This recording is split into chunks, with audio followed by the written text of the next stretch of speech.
Hello everyone, and I'm very excited to be bringing you something very different than what we've usually got here on my channel. The Heartland Poker Tour has provided me with the footage from my final table in 2007 at the Turning Stone $1,000 buy-in Heartland Poker Tour event. I'm really excited to cast this for you guys.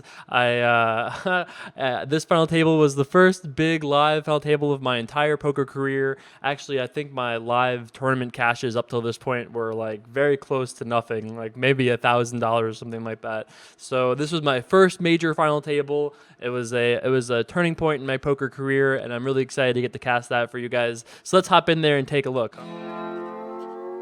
Sit right down, put on your poker face, you with the big dogs now. Better bring your best game, talk trash all you want. To me it's all the same, you won't leave with much when you come in second place.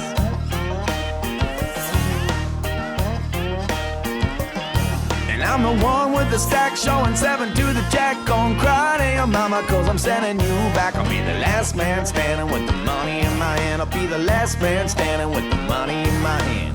Last man standing with the money in my hand. I'll be the last man standing with the money in my hand. This is the Heartland Poker Tour this week from Turning Stone Resort and Casino just outside of Syracuse, New York. I'm Chris Hansen, and he is Fred Bevel. You know, Chris, you only have to be 18 to play here at Turning Stone, and I got to tell you, I walked through the poker room, I felt like an old man. Some of the world's best internet players who can't get into most casinos have been all over this event this week. And Fred, these youngsters definitely have some game, but it doesn't matter. Tonight, if you're young or if you're old, if you want to win the HPT title, they're going to have to earn it. Now, let's meet who's sitting at tonight's final table.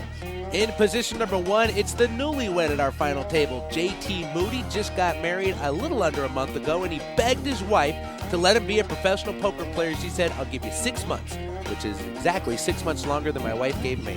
No pressure there. In seat number 2, this is Jason Somerville from Miller Place, New York.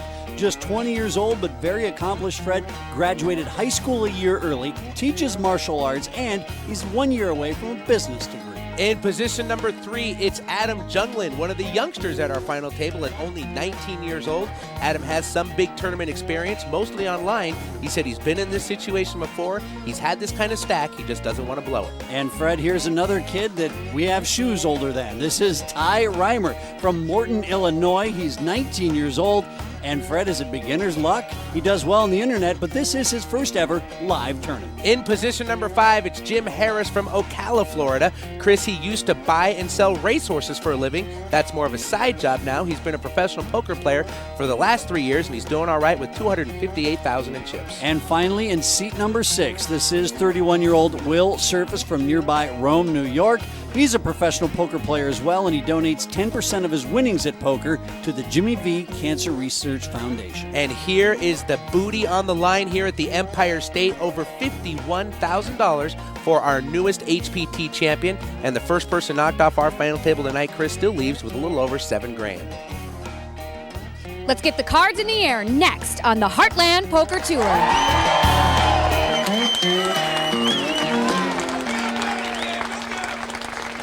All right, so let's get started here in a second. Look at these chip counts over in the short stack. Got 26,000. Blinds are going to be 800, 1,600. So we got some work to do. Adam's got 260K. Sure, why not? Also, if you saw Ty, they got Ty's name wrong for some reason. Poor Ty Ryman. He wasn't big time enough yet, but he'll show them. All right, first hand. 816. Let's do it. Over to that might have been me. I guess I might have folded. Oh no, that was Adam. Adam folded Queen Deuce suited over to Ty, raising it up to 4,200 here with Ace Jack offsuit. King Jack here on I think the button from Will. Pretty happy to see him call. I think that's fine. He's got like 60K here or something like that, right? So that seems like a reasonable thing to do.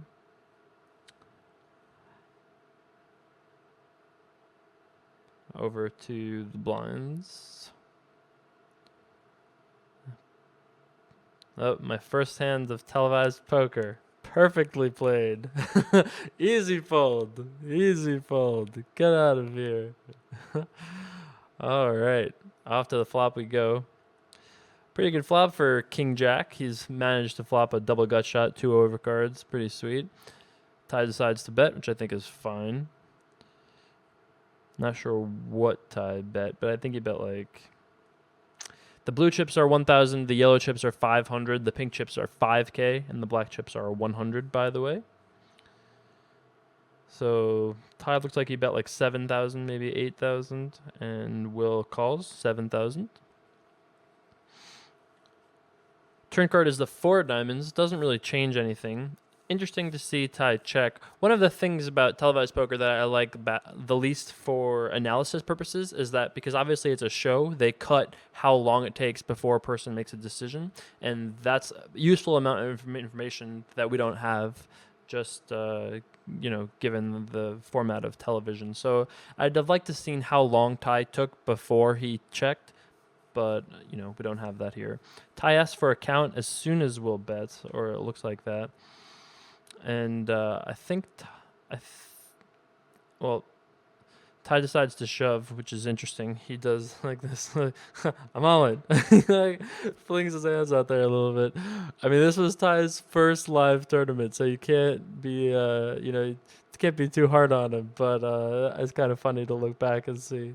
I do plenty of clowny things too, so don't take it too seriously. But nice check raise by Ty. He gets it done.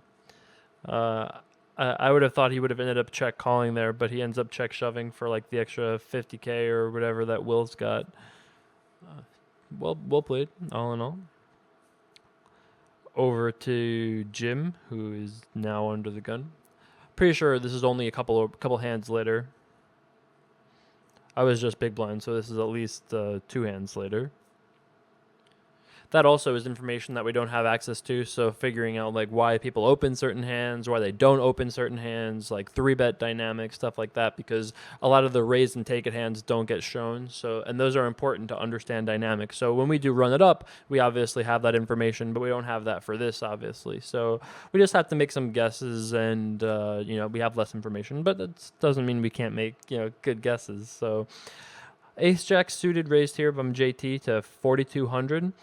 And Adam, who was an extremely intimidating person to play with back when I was just starting. He had a great table presence, very intimidating. He acted like robotically, almost kind of like Durr. Or I think one of Adam's role models was Patrick Antonius, who was very robotic, with the betting arm, almost like the claw.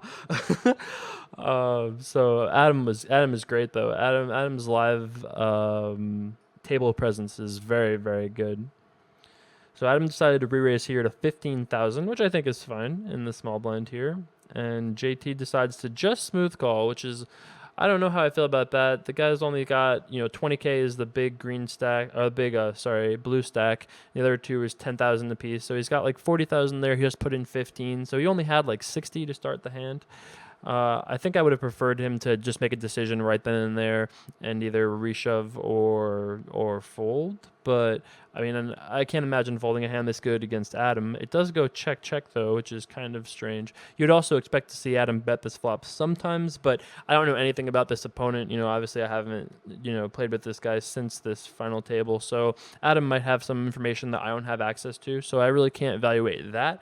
I would just expect to have seen him bet flop here more often than checked, but certainly going to bet on this turn once it goes check. Looks like Adam's betting like 17,000, and JT can't really do anything. He's probably a little suspicious, but suspicion doesn't buy you the pot. Nice hand over there by Adam. Look at that cheering section. Randall, Gobbo Boy, the old 2+2 legends over there. There's a couple other ones in that crowd we'll get shots of later. Anyway, action is on Ty here under the gun. I think he raised it up. The commentator said limping, but I think he raised. Jim folds. Will with ace-10 suited here. And I think he's either the short stack or close with me. So he's got a decision between, depending on his exact stack, between calling and shoving. He also could raise, but looks like he's got a stack of yellows, which is like 10,000, a stack of blacks, which is probably around 2,000, and then like a shorter stack of blue, which is probably like 20 something. So maybe all in all, he has like 35,000 at 8-16. Shoving seems fine. So Will does end up shoving here. Look at that deep squeeze over there. Look at that clean Nike hat. It's clean, but still destroyed from. It's been around for a while, even at this point. Ace King for Adam. Adam asked, how much is it? Pretty happy to see Ace King in this spot. Obviously, he's obviously going to be well ahead of all this nonsense. Just taking a little bit of time here to portray a little bit of weakness before he swoops in and fires it in there. Adam does shove, and this poor guy, this guy goes before action is necessarily closed. I don't know if Ty had already folded before he looked so upset, but that was funny. It looked like he hadn't folded yet, which is not the best idea. But off to the flop we go.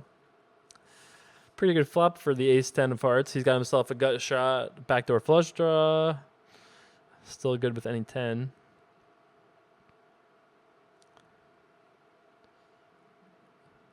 Just the nut turn card. No big deal. Just the 7 of hearts. Sure, why not? So Will need a 6 and 8, or a 10, or a 9, or a heart. That's quite a lot of things he can survive with. 3 of hearts will do it. He runs off the old Bink Ball River. Pretty big double up for him. He picks up like, he gets up to like 75K, something like that. Pretty healthy double up. Puts him well back in the middle of the pack. Some happy family members over there. All right, let's get started here. Some more sweet, sweet poker action. Looks like action is over to Jim with Jack-10 offsuit, decides to fold under the gun. A little tight, but hey, seems fine. Let's swap this over here. Oops. Over to me, that's right, with King-Queen offsuit. Blinds are still, they might actually be 1K, 2K here because you see one 1K chip out there. So it might be 8-16. I had written down that it was 8-16, but it might actually be 1K, 2K here. I decided to shove a little bit of a string shove. I don't know if I say all in. I didn't hear me say all in when I watched this the first time. But yeah, I'm like stumbling my chips into the middle. I just don't know what to do. Tie ace-3 in the big blind. He's got enough chips that he probably can't fold, especially if it's 1K, 2K. And I'm shoving, for 20,600 or something like that. I'm either shoving for like 23K or 20K, but I'm either shoving for like 10 or 14 big blinds, and it is 2007, and anything is possible. But I think you would usually expect to end up seeing the ace call here against the kid. I was the 20-year-old kid with a Nike hat, all ripped and whatnot. How do you not call this guy down with ace-3? So Ty does call, and I go, oh yeah, oh yeah, that's a thing. I don't know what my nodding is supposed to mean, but all right. So I'm all in for my tournament life here. Let's switch to this camera so we can spread it out together, huh? All right. So ace-3, king-queen. Gonna need some help here to stay alive. Oh, there we go. Just a little queen ball. Shockingly enough, the yeah, oh yeah. I don't know what I'm nodding for. All right, sweet.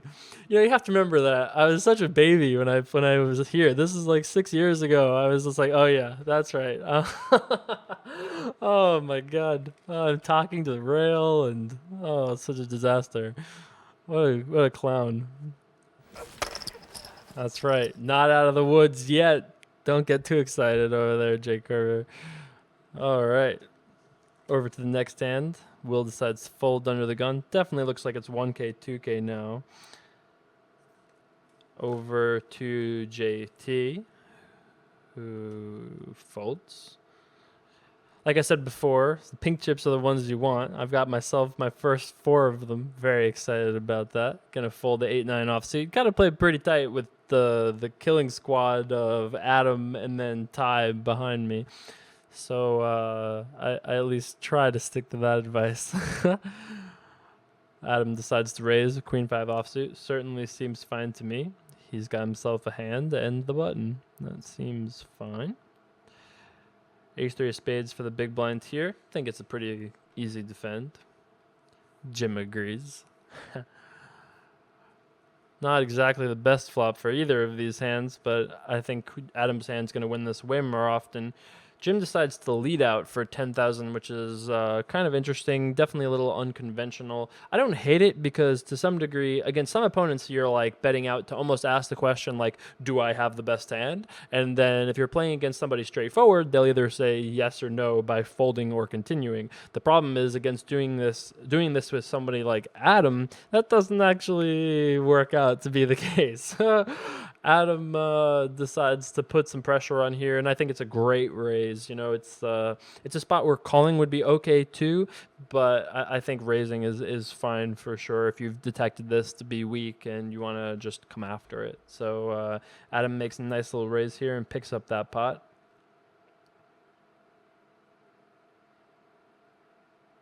All right, on to the next hand. King. This is almost like squeezing. Oh, king and king. That's all. No big deal.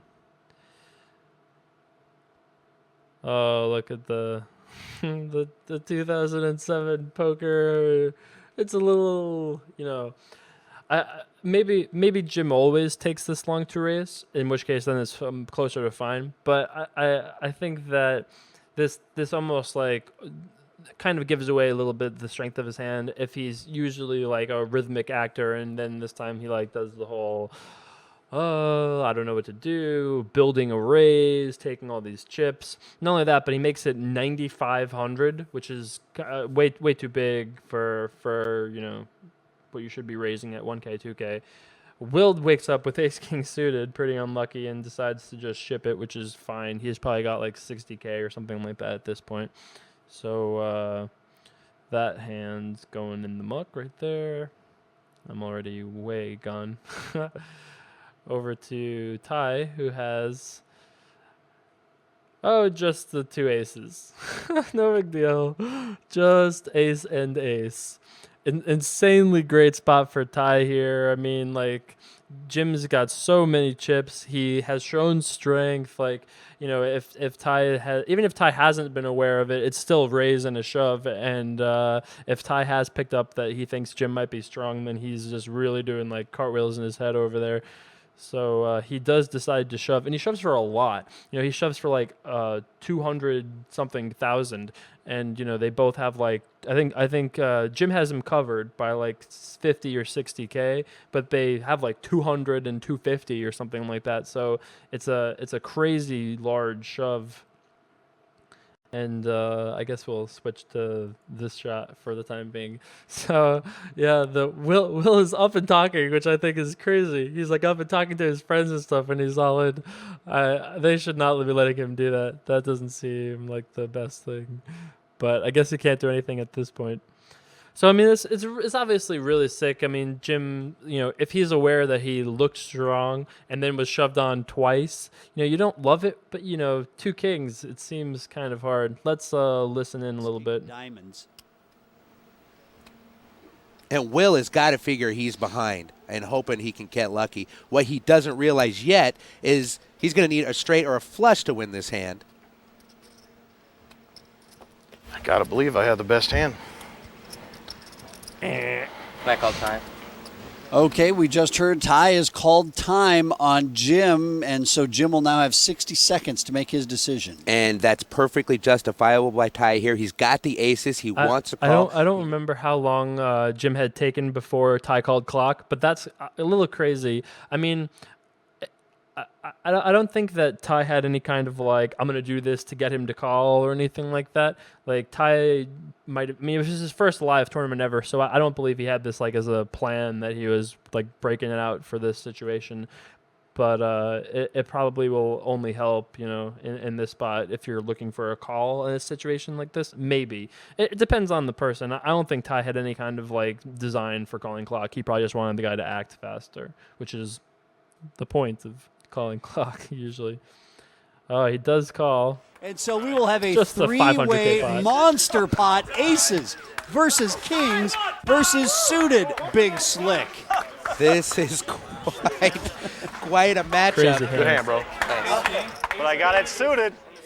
Huge, crazy Will is hand right. He here. has suited cards. Seen the straight hit You know, I'm before. telling you, Fred, if I'm Will right now, I have a chance to triple out up. with that. I'm loving the fact I got ace, king of diamonds. Sure, a couple of the aces and a couple of the kings are gone, but, you know, there's a I lot. don't know about that thought process. I don't think he should be loving having ace king against aces and kings.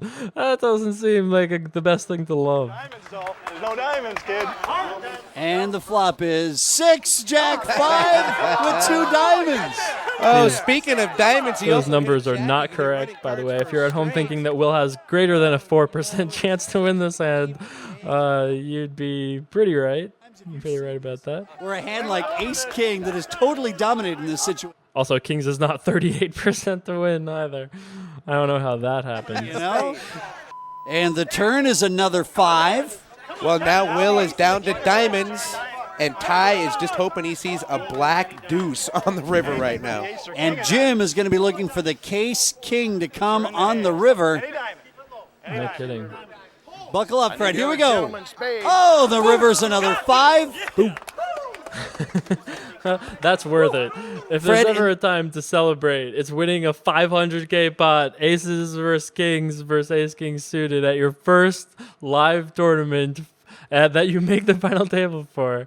So good, huge win for Ty there. Will is eliminated in 6th place. He wins like 7 or 8K, something like that. I'm sure he's disappointed, but you know, you really can't do anything about that. The guy opens under the gun. You got to shove it in, obviously, with ace king suited there, and it just didn't work out for him this time. All right, so let's take a look at these chip counts here. I'm still in last, but you know, I've done better. I've like doubled up since you've seen us last. So JT is about the same stack. Jim is 70,000, and then Ty and Adam are both rich and ballin' with all the rest of the chips.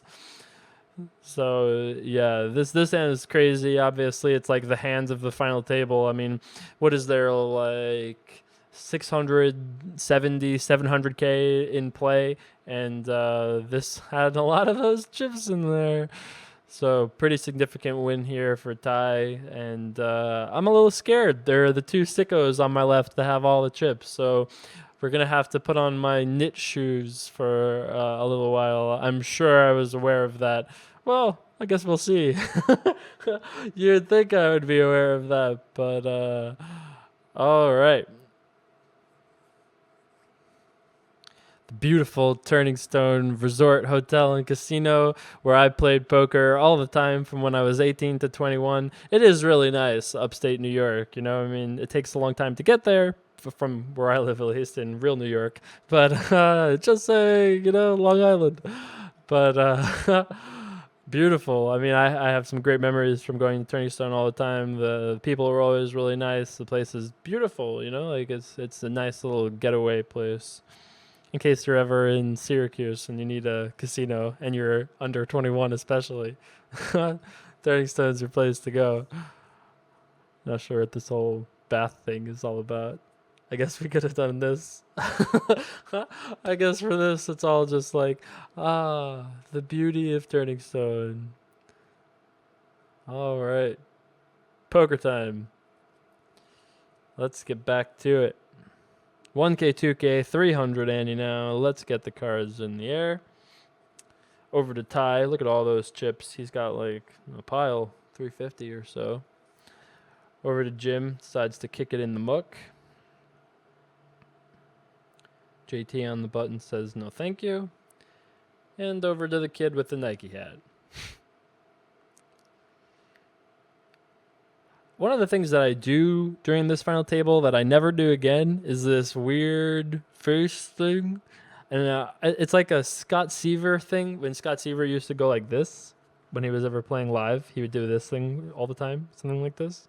And it would like make him hard to read and maybe helped him like disguise his breathing. I had some construction of doing something like that, but did it in some clowny way where I like wanted to cover half of my face and wanted to, I don't know, it was some sort of like protective, defensive thing, but I ultimately would end up eventually being a fist to face type and not a whatever this is. So I do end up limp calling here against Adam. I limp for 2K. Adam makes it 6K. I call, and then I just run out the old bink ball, just to straight. No big deal. Check though. We have about like 40,000, something like that. It's 1K, 2K, right? So I'm pretty sure we have to bet now. When Adam didn't bet on flop, he almost never has an overpair or even like anything like super good. But I thought that there was some chance that he would have some sort of like a pair that would want to continue, or even like an ace high I thought would call. King Jack makes sense that it would call too, just because he has a gut shot, an overcard. If I ever had hands like Queen 10, he's ahead. If I ever have hands like, I don't know, any kind of straight draw slash pair, he has a lot of equity against with King Jack. So he does decide to call here for 5,000. Off to the river we go. And the river is another 8. And so now what will Jason do? Jason checks, and that's a great check by Jason. Adam Junglin smooth calls the turn bet. Now Jason checks the river. Adam might think he locked him up and opened the door to make a stab at it. Adam bets 12,000. Adam Junglin, who's to my left at the final table, is a very good player. He's very aggressive. He is definitely the biggest competition of mine at the table. He's had a lot of wins. He's extremely fearless. If he thinks he can get you to fold, he'll put all his chips in, no problem. He's extremely fearless and by far my biggest competition. Adam probably is Jason's biggest competition. I did not win an Emmy for that interview, in case you were wondering. I do decide to Lays shove it down, and Jason is going to pick up this Pick up hand. The best part of poker for me is probably after you won the hand. You know if you've bluffed the person out successfully, you know how you've played. I mean, it's the results. It's the winning the money. That's why I play. I don't really play to bluff. I play so I win money. That's the end goal for me. And that's what gets me excited. After I'm done saying, look at me, I've won, Oh my God. And Fred, it's guys like this who usually treat you and I like a doormat. Ain't that the truth? I think I did lose money to him last night at the cash game, actually. All right, so nice win there for Jason. All right. Over to me in the cutoff. Ace-3 offsuit. Lockdown poker, I guess. Just decided to bury that one. Again, with Adam and Ty behind me, it's probably fine. I don't think I would actually fold that hand in reality these days, but, certainly there are situations where it's fine. So folds around to Ty, who decides to complete each one of those chips worth $500. So 500 chips, sorry. So completes, and Jim decides to check with Queen Jack. A little conservative, but fine. Nothing too crazy. Ty decides to check with his gut shot and overcard combination, and Jim checks back. Friendly poker. We're all just friends here. Checking. All right. Surprised to see Ty check when he turns a pair. You almost for sure think a jack or a 7 is the best hand. And then Ty rivers 2-pair and continues to check, which I think he's planning on check calling, but I don't really quite know. And Jim decides to check back on the river, which is, this whole hand is bizarre 2007 poker to me. People make pairs, 2 pairs, and yet no one bets. Okay. All right. Sure. It's 2007, All right, so back with more action. The Heartland Poker Tour final table continues. 5 players remaining. Let's hop back on in there. Looks like action is on Adam. He's got some raisin chips. Fires it up to 6,000, maybe 5,000. With the old Daniel Negreanu's favorite hand, 10-7. Over to Jim on the button, who's probably got like 60, 70K, something in that area. Looks like he's got 60 in stacks alone, so he's got something probably like 70K. He just flat calls with ace-king, which is probably not the greatest idea, just because Adam is opening so much. You really want to be attacking and trying to exploit that. And JT over here, who has like 50K, less than that even, I think this is actually a great spot to consider shoving. He's got a wide loose opener in Adam. He's got a guy calling on the button who he is strong, but you wouldn't expect him to be strong there. And he does decide to call, though, which I think is okay, but I think shoving would have made some sense, too. And then I call in the big blind, which I think is fine. You could argue the same sort of, like, reasons to shove for me, but I think I've got, like, 80 or 90,000 at this point, so that would be a little too much to just shove there, I think. So pocket threes actually remain to be the best hand here.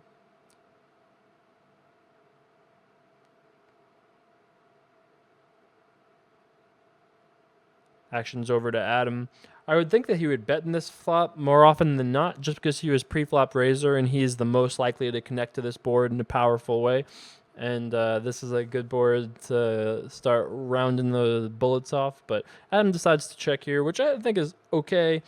And then ace-king checked back on the button, which I think is probably incorrect. Just, your hand is probably the best hand. You want to protect it a little bit, just straight up bet for value. And, I think there's lots of good reasons to bet.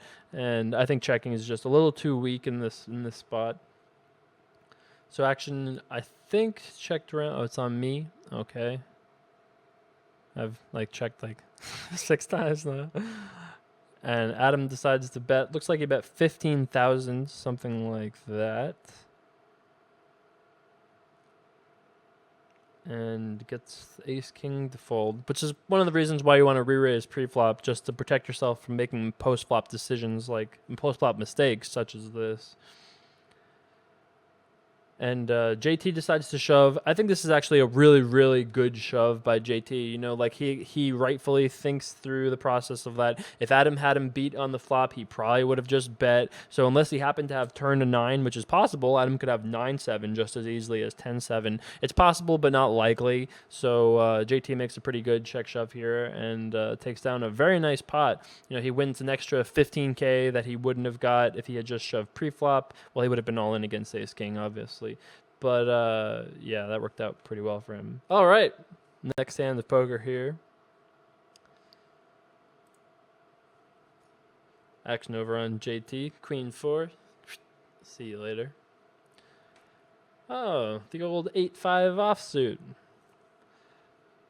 Never seen a hand I didn't like. Keeping that true here. We were talking about maybe I should be playing tighter, but apparently Jason. Apparently not. He bets 5,500 in the cutoff. Oh, that's just a pure bluff play right there. He's just trying to get the blinds. And a call with ace-9 of hearts from Adam on the button. And that's the problem with making that kind of a play with a player like Adam to act after you. Yep. Ty folds his small blind now. Jim in the big blind. Jim came all the way from Florida here to upstate New York to Turning Stone to take part in this tournament. And we're going to be heads up with Jason and Adam. Here comes the flop. Flop is 3-8 Jack. Well, that gives Jason second pair. And he is first to act.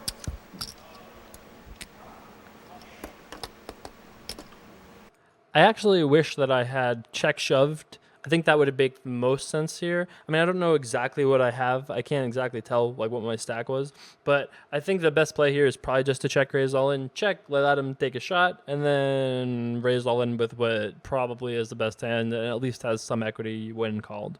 So instead I decided to bet, which I don't think quite makes as much sense, but that's just my 2 cents. And now he bets 8,000. That's a small bet.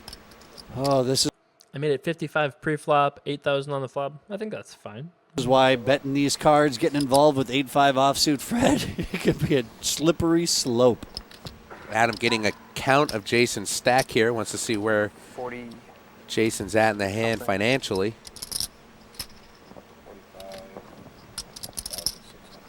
He's got around 45,000 left behind that. 45,000 behind.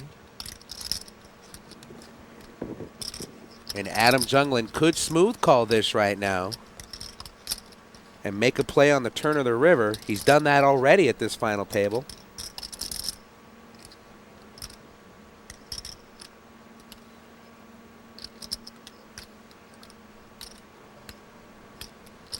All right. He raises.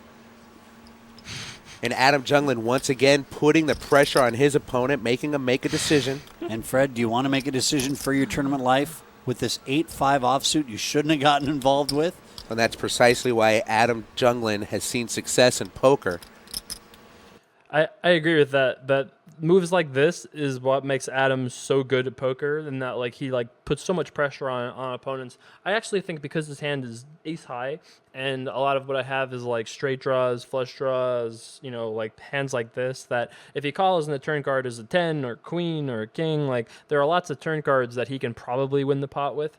And I think that bluffs have kind of evolved and developed that back in 2007, this is a fine bluff. And it's a fine bluff now, but there is probably a more efficient, refined, chip effective way to bluff here in calling, especially since you have ace high. But it's not even bluffing if you're calling here with ace high. But, you know, I think there's probably a more efficient way to win this pot with Adam's hand in position. But I think the shove here is still really strong. Like, you know, he correctly reads me as being loose pre-flop and then showing up here with hands that I'm probably bet folding. And his hand has still decent equity, even if he does, you know, even if I do call. So if I did make a mistake here and I bet with a hand like, I don't know, queen 10, and then he shoves and I fold, it's so good for Adam because, you know, he is like 50-50 and I'm just sacrificing all my equity. So I think Adam's play here is definitely good. This is one of those things that makes Adam really tough to play against, and action's on me. I call. Oh, and a surprise call I have one here pair. from Jason. I mean, well, I guess I'm surprised he did have middle pair, and he is ahead, Fred. Well, Adam is an aggressive player. Jason might have picked something up off of him, some sort of tell Adam doesn't know about yet. Either way you cut it, it's a great call. Wow. He's racing for his tournament life. And the turn is a 5. And Adam is drawing dead on the river, and the river turns. I still had emotions back then, so I still clapped at winning at my first final table. He's like, it's the nuts. Well, Adam Junglin did put him on a decision, and he made a great call.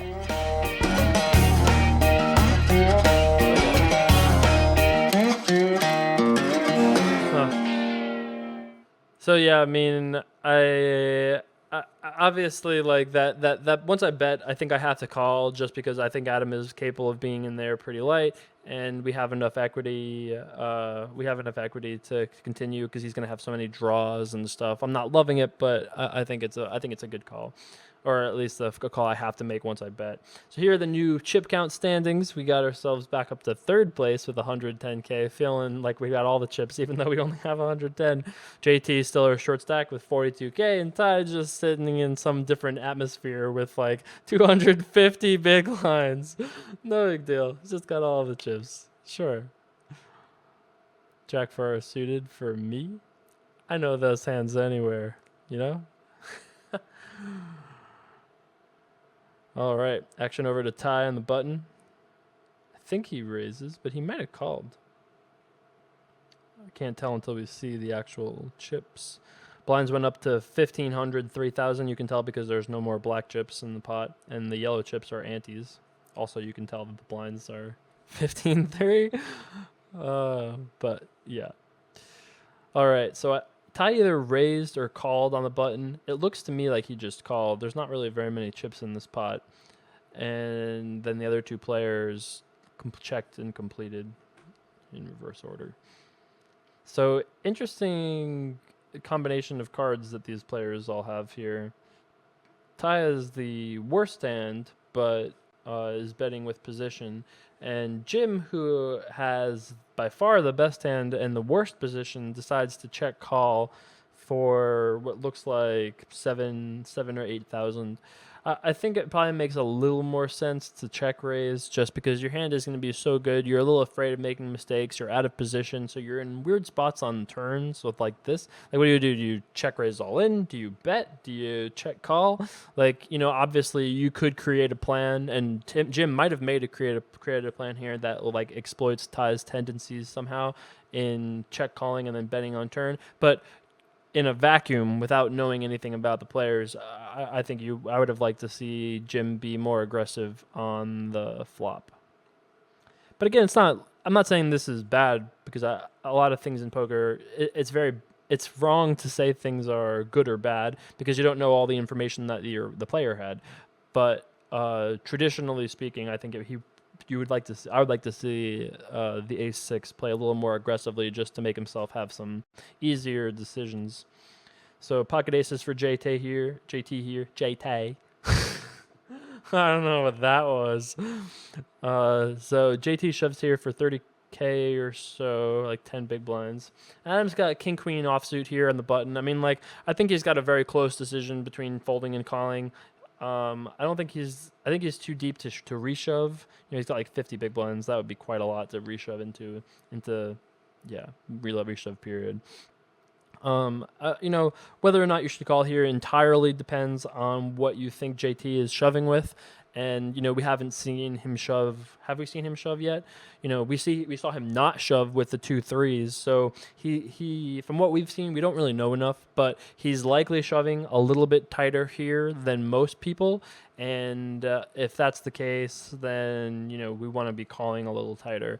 And king queen is good, but like, I think Adam would have folded king jack, but he would call ace queen for sure. He'd call ace queen for sure, right? Ace jack, he'd probably still call. So he'd maybe fold king queen, call ace jack, fold ace 10, probably maybe something like that.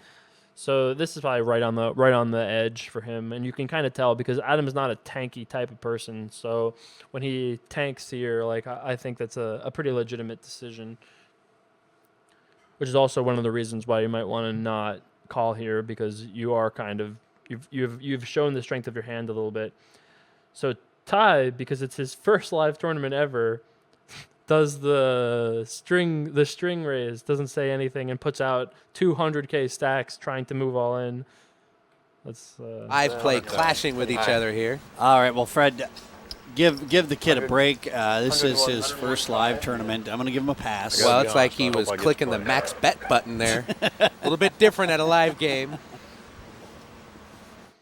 Yeah, but I think Ty rightly figures out that the first guy is going to be shoving light enough and that Adam isn't very strong. So you can see Adam is kind of annoyed here. I mean, like, he's annoyed at himself. I mean, like, I think. But, I don't think Adam's play is wrong. I just think, it was like an unfortunate sequence of events. And, I think that it's just kind of unlucky that he happened to have Ty wake up with a hand behind him and then put pressure on him. Adam's got kind of unlucky in several spots of this final table. He lost ace king versus ace 10 suited. He lost with the ace 9 versus my ace 8 versus my 8-5, which wins a lot. So Ty has made a set here. JT is going to need an ace or a jack, otherwise he will be our fifth place finisher. Another 8. Oh, it's quads. I think that ought to do it. And JT has been eliminated. And hats off to JT. He played a great tournament. Got him in good with aces. Quads stomps a pair every day. Very true. Quads does beat a pair. All right, so there's our ending chip counts at the end of this episode. You can see we're in second place, 134K. We did some work. We ran it up a little bit, right? So hope you guys enjoyed this video. I had a lot of fun, like time traveling a little bit back to 2007. If you enjoyed this video, don't forget to comment, tweet at me at Jason Somerville. Tell your friends, hey, look, it's a final table. It's a very exciting thing we've got over on YouTube for free to watch and enjoy. Anyway, I hope you enjoyed this video. We'll be back next Thursday with the last half of this video. I will see you guys back for more Run It Up tomorrow. Thanks so much for watching as always. I will see you soon. Peace.